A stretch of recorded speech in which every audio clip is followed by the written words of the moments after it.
खरंच मुंबई खोदून ठेवली आहे का? तर या प्रश्नाचं उत्तर होय असंच द्यावं लागेल. मुंबईतले रस्ते जर पाहिले तुम्ही, मुंबई शहर असो, मुंबई उपनगर असो, एक फेरफटका मारा. प्रत्येक दुसऱ्या गल्लीत हे खोदकाम चालू आहे. का तर नवीन रस्ते बनवत आहेत. आधीचे डांबरी रस्ते जे आहेत ते पूर्णपणे तोडून त्याच्यावरती आता काँक्रीटचं अस्तर पांघरलं जातं आणि काँक्रीटचे रस्ते बनवले जात आहेत. मुंबईत ज्या प्रमाणात पाऊस पडतो त्या प्रमाणाबद्दल बोलताना मी 26 जुलैच्या त्या जलप्रलयाचा दाखला देईन तुम्हाला. एवढा पाऊस पडून मुंबईची तुंबई होत असताना पावसाच्या तडाख्यानं मुंबईतले डांबरी रस्ते हे दर पावसाळ्यात उखडले जातात.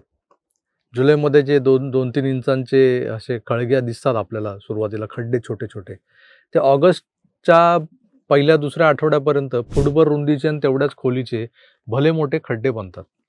मग रस्त्यात खड्डे की खड्ड्यात रस्ते असं बोललं जातं, असे प्रश्न विचारले जातात. त्या रस्त्यांचे फोटो काढले जातात आणि मग ते फोटो असे सोशल मीडियावर टाकले जातात की हे छायाचित्र चंद्राचं नसून, म्हणजे चंद्रावरच्या खड्ड्यांचं नसून मुंबईतलं आहे, महाराष्ट्रातलं आहे, भारतातलं आहे. ही मुंबईच्या रस्त्यांची आणि रस्त्यांवरच्या खड्ड्यांची निंदा नालस्ती दर पावसाळ्यात ठरलेली आहे. आता यावर उपाय म्हणून भर पावसात या रस्त्यांची डागडुजी केली जाते. महानगरपालिकेचे रस्ते बांधणी विभागातले अभियंता असो किंवा ते कंत्राटदार असो, हे पावसात भिजत भिजत या रस्त्यावरचे खड्डे बुजवण्याचा फार्स करताना दिसतात. आमचे ट्रॅफिक पोलीस कुठून तरी रॅबिट वगैरे आणतात, दगडमाती ते भरतात खड्ड्यांमध्ये. काही राजकीय पक्षांचे कार्यकर्ते स्टंटबाजी करण्यासाठी हे खड्डे बुजवताना दिसतात. तर हे आपल्यासमोर दर पावसाळ्यातलं चित्र आहेच मुंबईकरांच्या या दैनंदिन जीवनातलं म्हणा तुम्ही. आता सध्याचं रस्ते व वाहतूक विभागासाठी महापालिकेचं जे बजेट आहे ते आहे 5,100 करोड रुपयांचं. त्यातलं 3,111 कोटींचं बजेट हे सिमेंट काँक्रीटच्या रस्त्यांसाठी आता राखीव ठेवलेलं आहे. दरवर्षी पावसाळ्यात मुंबईतल्या किंवा मेट्रोपॉलिटन रिजनमधल्या रस्त्यांची होणारी चाळण आणि मग त्याच्या डागडुजीसाठी होणारा अतिरिक्त खर्च हे सगळं पाहून महाराष्ट्राचे माजी मुख्यमंत्री एकनाथ शिंदे यांनी एक महत्त्वाकांक्षी संकल्पना घोषित केली होती. आणि ती संकल्पना होती म्हणजे मुंबईतल्या सगळ्याच रस्त्यांचं काँक्रिटीकरण करा. सुरुवातीला काही लोक हसले होते. खरं तर एकदाच रस्ता बांधायचा, सततची डागडुजी नको आणि त्यासाठी महानगरपालिकेवर पर्यायानं नागरिकांवर कररूपी बोजा नको, हा उदात्त हेतू त्यामागे होता. एकनाथ शिंदेंच्या या घोषणेचं समाजातल्या प्रत्येक स्तरातल्या नागरिकांनी नंतर स्वागतही केलं आणि कौतुकही. पण जसं जसं हे काम प्रत्यक्षात सुरू झालं, पहिल्या टप्प्यात 6,632 कोटींच्या रस्त्यांची कामं केली जात आहेत. या कामांसाठी मुंबईतला जवळपास प्रत्येक दुसरा रस्ता खोदून ठेवलेला, जसं मी आधी म्हणालो. धूळ, प्रदूषण हा त्रास तर आहेच, पण वाहतूक कोंडी जी होते त्यामुळेही नागरिक त्रस्त झालेले. याहीपेक्षा एक महत्त्वाचा मुद्दा काल विधानसभेत लोकप्रतिनिधींकडून उचलला गेलाय. तो म्हणजे रस्ते बांधणीच्या कामाचा दर्जा. निकृष्ट दर्जाच्या कामांमुळे या विलंबित कामाचा पुरता बोजवारा उडालेला आहे आणि त्यामुळेच भारतीय जनता पक्षाचे लोकप्रतिनिधी आक्रमक होऊन मुंबईतल्या रस्त्यांचं बहुउद्देशीय काँक्रिटीकरण हे कसं फसलंय हेच काल दाखवून देत होते सभागृहात. नेमका हाच मुद्दा विधिमंडळात आदित्य ठाकरेंनी उचलला होता. त्यांनी नुसता मुद्दा उचलल्याने एक पिल्लूही सोडले की EOW म्हणजे आर्थिक गुन्हे शाखेकडून या रस्त्यांच्या कामाची चौकशी व्हावी. तर सभागृहात आक्रमक झालेले मुंबईतले आमदार जे भारतीय जनता पक्षाचे आमदार आहेत आणि उभाटा गटाचे नेते आदित्य ठाकरे यांची मतं कुठेतरी या एका विषयावर किंवा एका मुद्द्यावर जुळलेली दिसतात मला. आणि मग ही एकत्रित मागणी यांची म्हणजे माजी मुख्यमंत्री एकनाथ शिंदेंच्या महत्त्वाकांक्षी प्रकल्पावर शंका उपस्थित करण्याचा एक भाग म्हणू आपण त्याला, त्याची चौकशी व्हावी. कसंही करून शिंदेंना कोंडीत पकडायचा हा जसा उभाटा सेनेच्या शिल्लक शिलेदारांचा नेहमीचाच अजेंडा असतो, तसाच अजेंडा सत्ताधारी आणि मित्रपक्ष म्हणवणारा भाजपही राबवू पाहत असेल तर महायुतीच्या सरकारसाठी हे घातक ठरणार असं दिसतंय. तिघांमध्ये काहीतरी गडबड आहे किंवा युतीतल्या तिन्ही पक्षात आलबेल नाही, सारं काही आलबेल नाही, तिघांची तोंड तिन्ही दिशेला आहेत असं बोलून, असं दाखवून हे सरकार विस्कळीत आहे किंवा हे सरकार अस्थिर आहे असं दाखवण्याचा प्रयत्न सातत्याने होत असतो. काही मीडियाकर्मी हे करत असतात. पण जर अशी काही उदाहरणं, अशा काही गोष्टी आपल्या समोर आल्या तर त्यावर शिक्कामोर्तब होण्याची शक्यता दिसते. कारण सदर रस्ते बांधणी किंवा मुंबईतले रस्ते हे पॉटहोल फ्री करण्यामागे नेमकं काय विजन होतं आणि ते नुसतं एकनाथ शिंदेंचं होतं का? तर ते देवेंद्रजींचंही विजन होतं, त्यांचंही तेच मत होतं. हे कालच्या एका कार्यक्रमात एकनाथ शिंदेंनी स्पष्टपणे सांगितलेलं आहे. काय बोललेत एकनाथ शिंदे तुम्ही बघा. आता मी बोलू का? मुंबई महापालिकेचे रस्ते इतके वर्ष तुम्ही का डांबराचे दुरुस्त केले, का कॉन्क्रीटचे केले नाही? 3,500 कोटी रुपये 15 वर्षामध्ये तुम्ही रिपेरिंगला का घातले? काळ्याचं पांढरं, पांढऱ्याचं काळं का केलं? एकनाथ शिंदे जेव्हा मुख्यमंत्री झाला तेव्हा पहिला मी आणि देवेंद्रजींनी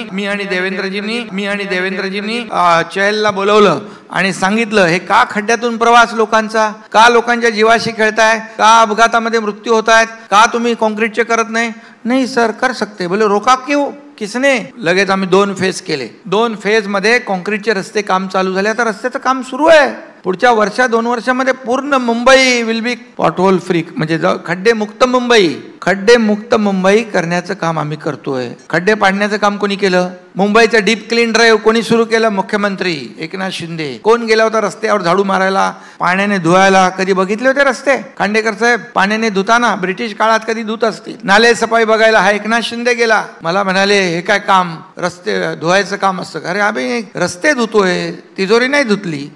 पाहिलं, महानगरपालिकेच्या बजेटमधून कोट्यावधी रुपये खर्चून डांबरी रस्ते बांधणे आणि त्यानंतर दर पावसाळ्यात ये रे माझ्या मागल्या म्हणत नेहमीची येतो पावसाळा तसे रस्त्यावर पडणारे खड्डे, या खड्ड्यांना बुजवणे आणि रस्त्यांची डागडुजी करणे यासाठी पुन्हा करोडो रुपये खर्च करणे, हे आजवरच्या सत्ताधाऱ्यांनी पालिका अधिकाऱ्यांसोबत मिळून कंत्राटदारांच्या मदतीने चालवलेली एक लूट होती, एक ट्रायंगल होता. ही लूट थांबवण्यासाठी एकनाथ शिंदेंनी देवेंद्रजींच्या मदतीनं सोबतीनं उचललेलं एक महत्त्वाकांक्षी पाऊल म्हणजे मुंबईतले सगळेच रस्ते कॉन्क्रीटचं करणं. त्यामुळे सुरुवातीला नागरिकांना थोडासा त्रास नक्कीच होणार आहे, पण एकदा का हे रस्ते तयार झाले की पुढे लाँग टर्मसाठी मुंबईकरांना पॉटहोल फ्री रस्त्यांची भेट मिळणार आहे. ही नाममात्र सुविधा नसून टॅक्स पेअर मुंबईकरांच्या पैशांची बचतही होणार आहे. रस्ते बांधणीतले ब्लॅकलिस्टेड कॉन्ट्रॅक्टर्स आणि पालिका अधिकारी यांच्या संगनमताने मागच्या 25 वर्षात वांद्र्याच्या बालदार चोपदारांनी केलेली महापालिकेची जी काही लूट आहे, म्हणजे महापालिकेच्या तिजोरीची जी लूट आहे, तीही थांबणार आहे. पण आता या कामातही भ्रष्टाचार झालाय असा ओरडा करून एका चांगल्या प्रकल्पाला ग्रहण लावण्याचे उद्योग काही लोक राजकीय हेतून प्रेरित होऊन करतायत. करोडोंचं बजेट ज्या कामासाठी हे करून ठेवलंय, निश्चित करून ठेवलंय, त्या कामात भ्रष्टाचार कुठे ना कुठे काही अंशी होणारच आहे. कुठल्या ना कुठल्या पातळीवर कोणी ना कोणीतरी माती खाणारच आहे. मग तो अगदी वरच्या स्तरातला अधिकारी असो, थेट मंत्री असो, नेता असो, त्यांचे PA असो, OSD असो, किंवा राजकीय नेत्यांचे जे बगलबच्चे असतात, जे गेला बाजार शाखा प्रमुख, विभाग प्रमुख, गल्ली बोळातला भाई दादा, हे सगळे कुठे ना कुठेतरी लाभार्थी असतात. पण महापालिका, रस्ते कॉन्ट्रॅक्टर आणि पालिकेचे अधिकारी यांचं जे काही एक रॅकेट आहे, जे सिंडिकेट आहे, या सिंडिकेटमध्ये जो काही करोडोंचा माल मलिदा मागच्या 25 वर्षात खाल्ला जातोय, त्याच्यावर कुठेतरी चाप बसायला हवा. कायमचं हे जे कुरण आहे ते कायमस्वरूपी बंद व्हावं, यासाठी उचललेलं एक पाऊल होतं. जर रस्ते कॉन्क्रीटचे झाले, जिथे भविष्यात कधी खड्डा पडणार नाही, मग तो खड्डा बुजवण्यासाठी एखाद्या बजेटची तरतूद करणं आणि मग त्या बजेटमधून ह्यांची घरं भरणं, यांच्या तिजोऱ्या भरणं, खोके पेट्या यांच्या गोडाऊन्समध्ये किंवा यांच्या बंगल्यांच्या तळघरात नेऊन साचवणं, स्टोअर करणं, हे कायमस्वरूपी बंद होणार आहे. आणि मग हा एक प्रकारचा जो सदहेतू जो आहे, त्या सदहेतूला बट्टा लागेल असं काहीतरी सध्या होताना दिसतंय. बरं, एका बाजूला आरोप करणारे लोक म्हणतायत की माजी मुख्यमंत्र्यांच्या सदहेतूला बट्टा लागेल असं व्हायला नको, म्हणून आम्ही हे उकरून काढतोय. म्हणजे शिंदेंचा हेतू चांगला होता, किंबहुना चांगलाच आहे, हे माहीत आहे यांना.